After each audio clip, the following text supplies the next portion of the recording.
Agora vamos abordar um tópico que, um dos tópicos, na verdade, que representa um prato cheio para as bancas fazerem pegadinhas para vocês. Primeiro vamos estudar a classificação dos arquivos. Então primeiro nós vamos ver os arquivos como conjuntos documentais e depois da classificação dos arquivos a gente entra num tópico chamado classificação dos documentos, que é o que se tem dentro dos arquivos. Então vamos ver esses dois tópicos agora na sequência.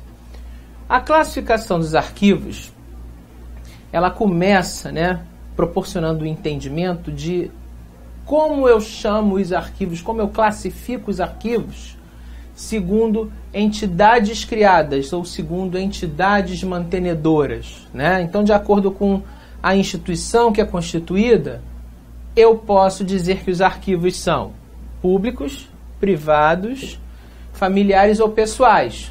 Ok de aparecer esses três na prova. Mas também tem uma dica que eu quero passar para vocês. Pode aparecer na prova também considerando só públicos os arquivos segundo entidades criadas ou mantenedoras como públicos e privados. Ah, professor, e o familiar ou pessoal? Você vai entender que ele está dentro do que a gente chama privado. Então tem essas duas possibilidades da banca te perguntar sobre isso. E aí vamos mais a fundo. Os arquivos públicos são os das esferas federal, estadual, do Distrito Federal, que ninguém lembra que ele é esfera. A gente tem um raciocínio automático de que só existem 3 esferas. E municipal. Então, na verdade, temos 4 esferas. Federal, estadual, Distrito Federal e municipal. Não pode estar faltando nenhuma. Se tiver faltando, alerta, porque isso pode ser um erro na redação da questão. Então depende de como ela está escrita, com algum exclusivamente ou algum somente. Vocês têm que atentar para essa questão de exceção ou de entrelinhas para poder responder, oportunamente. Quando formos tratar de questões, aí a gente aprofunda mais essa explicação. Então são 4: federal, estadual, Distrito Federal e municipal. Os públicos. Os privados. Os privados dividem-se em comerciais e institucionais. Os comerciais, eles são os arquivos das firmas e companhias com finalidades lucrativas, com fins lucrativos, que vendem produtos e serviços. Já os institucionais são das empresas, das entidades que não visam fins lucrativos. As igrejas, as sociedades, as associações, as instituições educacionais e as instituições filantrópicas. Então, nesse sentido, vamos fazer aí um exemplo, uma comparação. Um arquivo de uma universidade federal, segundo a entidade criada, a gente vai classificar como público federal. Um arquivo de uma universidade particular, a gente vai classificar como privado. Muita gente vai falar comercial, mas não é. É institucional. Aí vão pensar: professor, mas a universidade não cobra mensalidade? Cobra. Mas como a gente lê ou interpreta a educação como um serviço essencial, a gente não pode dizer que ela é comercial, porque senão a gente vai estar afirmando que ela vende educação, que ela vende conhecimento. Isso fica feio.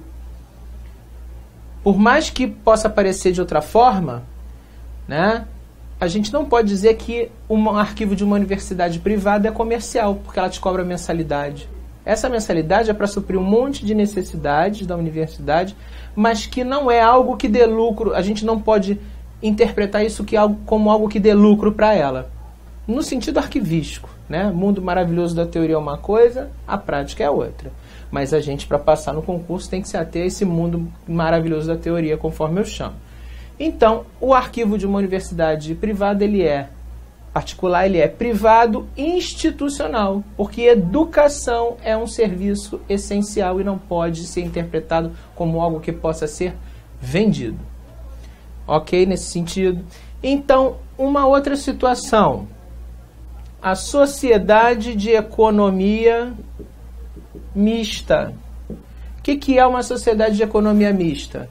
É a associação entre o capital público e o privado, onde o público sempre domina. Então, por isso, um arquivo de uma sociedade de economia mista vai ser público, porque o poder público domina o capital majoritário das ações nesta sociedade. Muita atenção com isso, que isso é pegadinha de prova. Vamos adiante.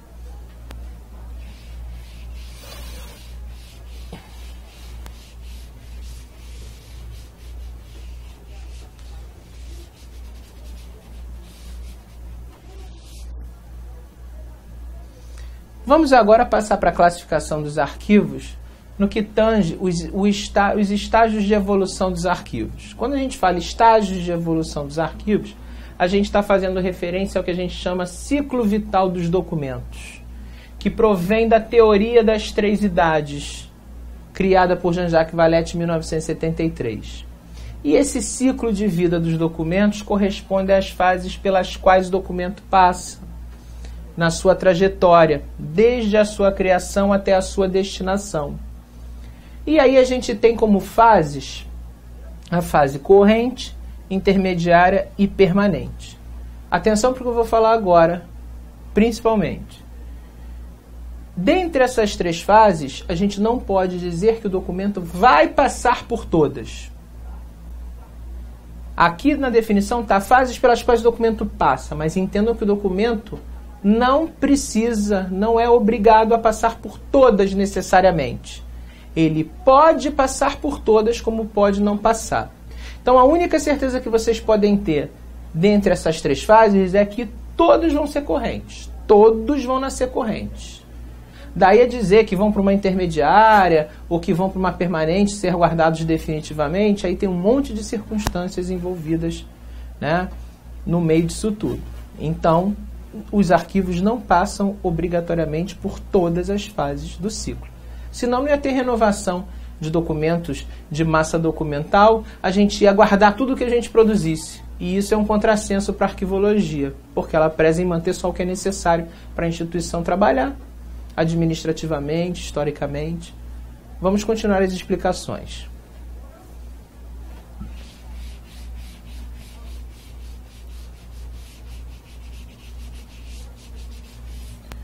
Vamos observar agora a fase corrente. A fase corrente também é chamada, atenção para os sinônimos, as possibilidades, de primeira idade. É constituída, a fase corrente, os arquivos correntes, são constituídos de documentos em curso ou de uso frequente. Aqueles que você tem que ter do seu lado, perto de você, em cima da sua mesa para você trabalhar, senão você não consegue. Então, por conta disso, eles têm que estar com fácil acesso, próximo aos escritórios e repartições que os produziram. Tem que estar de fácil acesso, tem que estar à mão ali, né? E a gente tem 4 atividades para os arquivos correntes, que são características da fase corrente. O protocolo, que é responsável, a atividade responsável pelo recebimento, classificação, registro e movimentação dos documentos, que isso a gente detalha num outro momento. A expedição, que é a porta de saída dos documentos para outras instituições. O arquivamento propriamente dito, porque começa aí o arquivamento, no arquivo corrente. E a atividade de empréstimo e consulta, para atender as necessidades administrativas constantes, recorrentes, frequentes. Então, o arquivo corrente é o que tem a documentação no uso frequente, constante. E aqui embaixo, destacado, a gente tem os termos que são semelhantes a arquivo corrente. E as bancas podem trocar, usar um sinônimo, então é melhor preparar vocês com relação a isso.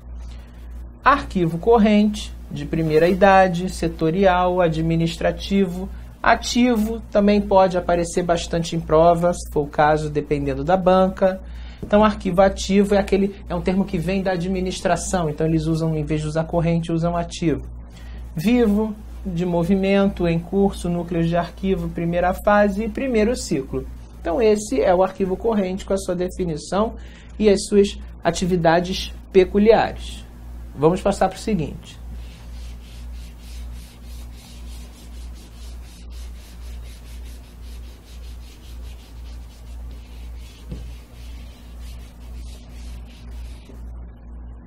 Arquivos intermediários são os chamados de segunda idade. São constituídos de documentos que deixaram de ser frequentemente consultados, ou seja, não são mais correntes. E por conta disso, os órgãos podem ainda precisar desse uso, né, desses documentos para uso, para tratar de algum incidente, de alguma coisa. Mas eles não são obrigados a se localizarem próximos aos escritórios. Qual é a recomendação? Coloca num lugar mais afastado, por conta da quantidade, que é muita. Coloca num lugar afastado a um preço baixo em termos de especulação imobiliária.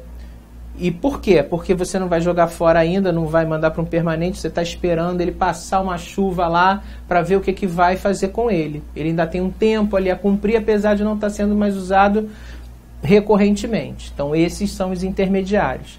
Então, a permanência desses documentos nesses arquivos a gente chama de transitória, também chamamos de limbo ou purgatório esse arquivo.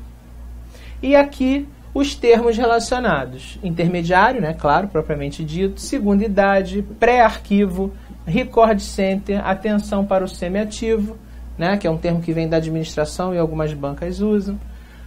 Limbo e purgatório, como nós já vimos, temporário, transitório, segunda fase e segundo ciclo. Vamos passar para o seguinte.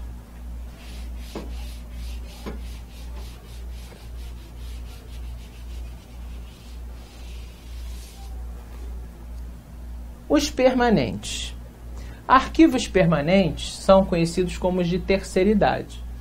São constituídos de documentos que perderam o valor de natureza administrativa ou jurídica, ou seja, não tem mais valor nem corrente, não tem mais o uso corrente, nem valor administrativo jurídico que ainda possa guardar no judiciário, no intermediário, perdão. Então, eles se conservam em virtude do seu valor histórico ou documental e constituem os meios para se conhecer o passado e a sua evolução. Então, a gente tem uma expressão que a gente chama: estes são os arquivos propriamente ditos. Vem às vezes entre aspas na prova. Por que arquivos propriamente ditos? Porque para lá vão, de lá não vão mais para canto nenhum.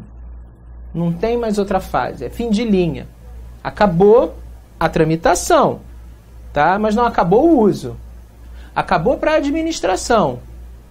Agora, o uso nele é eminentemente histórico, cultural, educativo, social e por aí vai. Então, não tem um uso administrativo jurídico, mas tem um outro tipo de uso nesses arquivos. Os termos relacionados a permanente, terceira idade, histórico, de custódia, chama a atenção para esse termo inativo, né, que também tem banca que utiliza esse termo. Para a administração ele é inativo, ele não tem mais atividade, é um tanto quanto um contrassenso, né, porque uma coisa inativa não tem atividade, e aí eu guardo lá no permanente e não vou ter atividade para ele, né, é meio contraditório isso. Então, mas se aparecer o termo inativo numa prova, já sabe que está falando do permanente. Passivo também pode ser usado. Morto, que é o que a maioria das pessoas falam, né? Mas arquivo morto, na verdade, é um termo pejorativo para os arquivos, mas que se aparecer numa prova vocês relacionem a permanente. Vou fazer um gancho a partir disso daqui. Os arquivos chamados mortos, né, nas instituições, na verdade, se você perguntar para uma pessoa: o que você guarda no arquivo morto? Documento que eu não uso mais. Eu falei assim: se você não usar mais, por que você não joga fora? Não, porque não pode. E tá lá guardado porque ainda tem que esperar o prazo. Então, na verdade, se está lá, você não usa, não pode jogar fora, não pode fazer nada, e você ainda tem que aguardar o prazo, na prática, isso não vai ser perguntado na prova, mas só para fazer um entendimento, fazer um gancho. Na prática, o que as pessoas chamam de arquivo morto nas suas instituições, nas suas corporações, na verdade, é um intermediário. Mas apareceu numa prova o termo morto, vocês vão relacionar a permanente. Então saibam dissociar essa questão do que eu falo aqui na teoria do que acontece na prática nas instituições, porque senão vocês podem se confundir. Fica aí a dica para vocês. Também tem o termo estático, definitivo, final, terceira fase ou terceiro ciclo. Então esse é o arquivo permanente, fechando aí esse conjunto de definições que a gente está dando para as fases do ciclo de vida.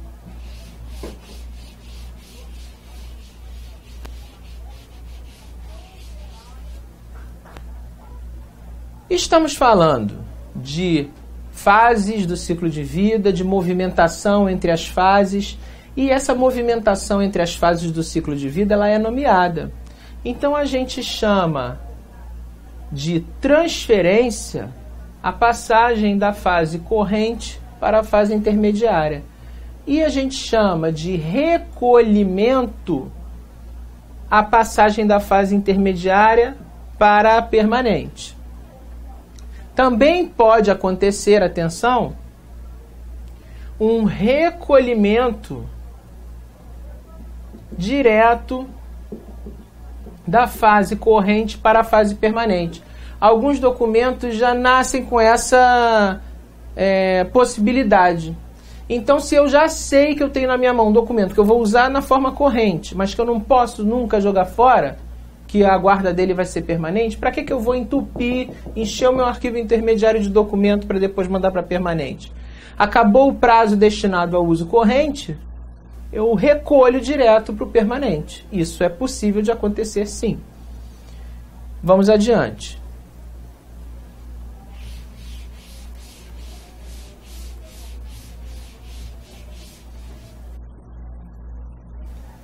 Agora vamos falar da valoração dos documentos. O valor dos documentos também determina o prazo que eles ficam em cada fase e por que fases eles vão passar. Então vamos dar uma analisada mais detalhada aqui. A gente tem dois valores para os documentos. A gente tem o valor chamado primário e o secundário. O valor primário, ou sinônimo imediato, quer dizer, aquele que acontece imediatamente na produção do documento, quer dizer, ele já nasce com esse valor, é o valor administrativo, jurídico ou legal e fiscal que o documento tem. Então, esse valor primário, ele já nasce com o próprio documento, no momento da sua produção. E este valor, pelas suas características, ele é encontrado na fase corrente e intermediária. Eu tenho esse valor primário em duas fases do ciclo. São 3 fases do ciclo, 2 valores. O primário eu encontro na corrente e na intermediária. Como na corrente o uso é frequente desses documentos, eu digo que o valor primário é alto na fase corrente. Quando ele deixa de ter um uso corrente, isso já mostra que ele pode ser transferido para o intermediário. Ele ainda vai ter um valor primário na fase intermediária, mas não é alto como na corrente. Ele vai ter um valor primário decrescente na intermediária. Decrescente. Na intermediária. Então, alto na corrente, decrescente na intermediária. E aí, conforme vai passando o tempo, vai acabando esse valor. Quando zera, ou elimina esse documento, ou ele adquire um valor secundário ou imediato e vai para a fase permanente. E aí, na fase permanente, esse valor não se extingue mais. Então, esse valor secundário vai perdurar nos documentos que vão para a fase permanente, que é um valor histórico, probatório e informativo que os documentos têm para além do seu primário. Só a título de esclarecimento aqui, o primário não vale mais que o secundário não vale mais que o primário. Todos têm a mesma perspectiva de importância nos documentos e nas suas respectivas fases. Se isso for um ponto de alguma dúvida de você que está aí me assistindo. Vamos adiante.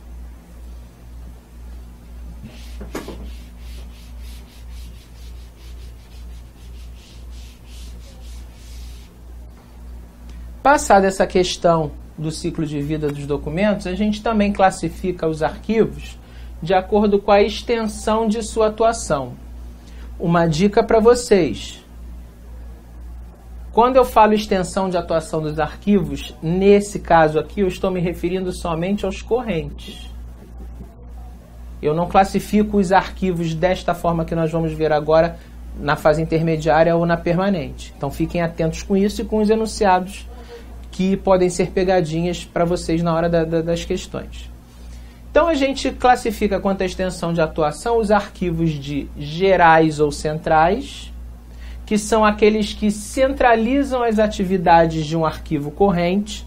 Quais são? Protocolo, expedição, arquivamento, empréstimo e consulta. Como é que é isso, professor? Um arquivo geral ou central é um lugar único, fisicamente falando, em que os setores produzem os seus documentos e recebem, mas não ficam com eles. Eles mandam tudo para esse arquivo central. Um pouco é menos comum de se ver desse tipo nas instituições. Mas aí lá é que vai ter protocolo, a expedição, o arquivamento propriamente dito e empréstimo e consulta, no local físico só. Por isso que ele é geral ou central. O outro arquivo quanto à extensão de atuação é o setorial. Aí a gente caracteriza ele pela descentralização das atividades de arquivo corrente. Como é que é isso, professor? Eu tenho vários arquivos correntes. Eu tenho um arquivo corrente para cada setor da minha empresa. E aí cada setor da minha empresa tem o seu próprio protocolo de expedição, o seu arquivo, faz empréstimo e consulta separadamente dos outros setores. Cada um é responsável pela sua própria documentação. Então é a única possibilidade também, para vocês ficarem sabendo, que eu tenho de ter vários arquivos numa instituição. É quando eu falo em arquivos setoriais. E os que eu posso ter vários são justamente os setoriais e considere que eles são correntes. Então eu posso ter vários arquivos correntes numa mesma instituição quando eu tenho essa distribuição aqui, setorial, são arquivos setoriais. Cada setor tem o seu próprio arquivo. Agora, eu não posso ter mais de um intermediário nem permanente. Fiquem atentos com isso, que isso é dica de prova. Então, eu posso ter mais de um corrente? Posso. Quando eu tenho aqui na modalidade de arquivos setoriais, a descentralização das atividades de arquivo. Cada setor faz a sua. Agora, eu posso ter mais de um intermediário ou mais de um permanente? Não, é um só de cada. Então, atenção com isso. E vamos seguindo.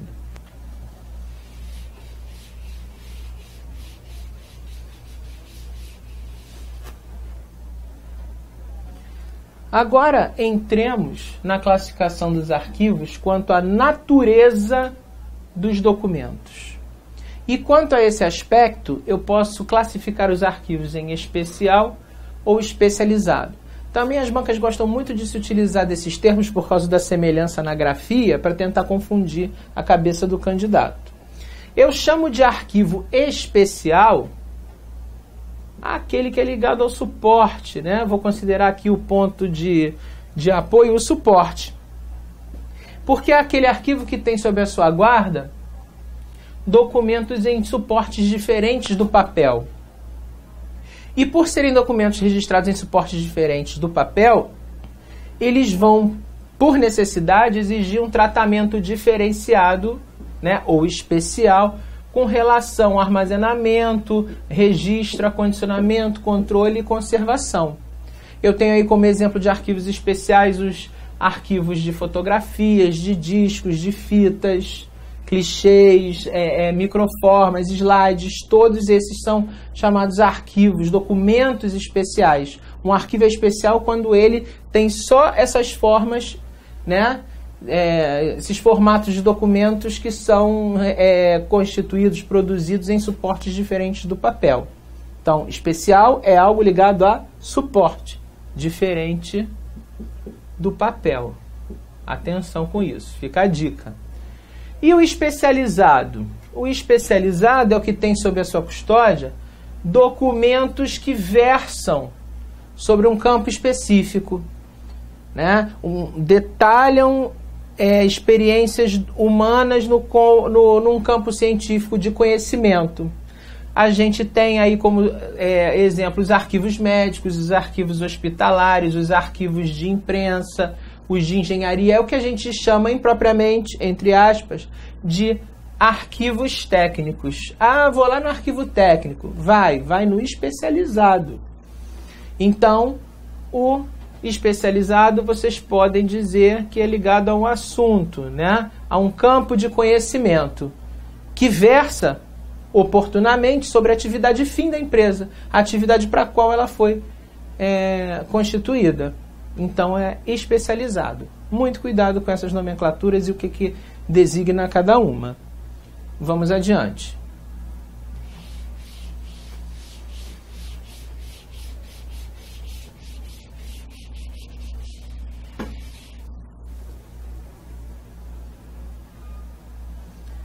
Fechando a classificação dos arquivos, temos um tópico que às vezes aparece, às vezes não aparece em prova, mas é bom de vocês saberem. Classificação dos arquivos quanto ao acesso, a forma de ingresso nesses arquivos para se acessar os documentos. Então a gente tem os arquivos quanto ao acesso, eles podem ser chamados de franqueados, uso restrito e confidencial. Os arquivos franqueados são aqueles que dão acesso livre ao público em geral. Então são os arquivos públicos, onde todo mundo, sem distinção, pode entrar para fazer consulta. É liberado para todo mundo entrar nesses arquivos para solicitar consulta aos documentos. O de uso restrito, repare uma coisa, uso restrito não quer dizer sigilo. Então os arquivos de acesso restrito são os das empresas, né? São os correntes e intermediários das empresas. Ou seja, só tem acesso a esses arquivos quem trabalha ali dentro. O público em geral não tem. Uma pessoa que está passando na rua não tem acesso liberado a esses arquivos, porque os assuntos que estão sendo tratados nos documentos não dizem respeito à coletividade em geral. Então só quem acessa são os funcionários das próprias empresas. Então isso é destinado ao atendimento de público interno. Não é facultado ao cidadão comum entrar lá e querer ver algo que esteja num arquivo corrente ou intermediário. Então isso é de uso restrito. E o acesso confidencial? Esse sim, o chamado arquivo de acesso confidencial, implica em documentos que estão sob sigilo. Não quer dizer que os documentos sejam confidenciais, porque a gente teve uma mudança aí na classificação dos graus de sigilo, para quem não sabe, né, na Lei 12.527 de 2011, que diminui de 4 para 3 os graus de sigilo, mas enfim, isso é um outro tópico que vai ser abordado oportunamente. O acesso, arquivo de acesso confidencial, tem documentos sigilosos, e aí eles têm muitas restrições realmente de acesso a esses documentos. Somente poucas pessoas e com autorização é que podem acessar esses documentos.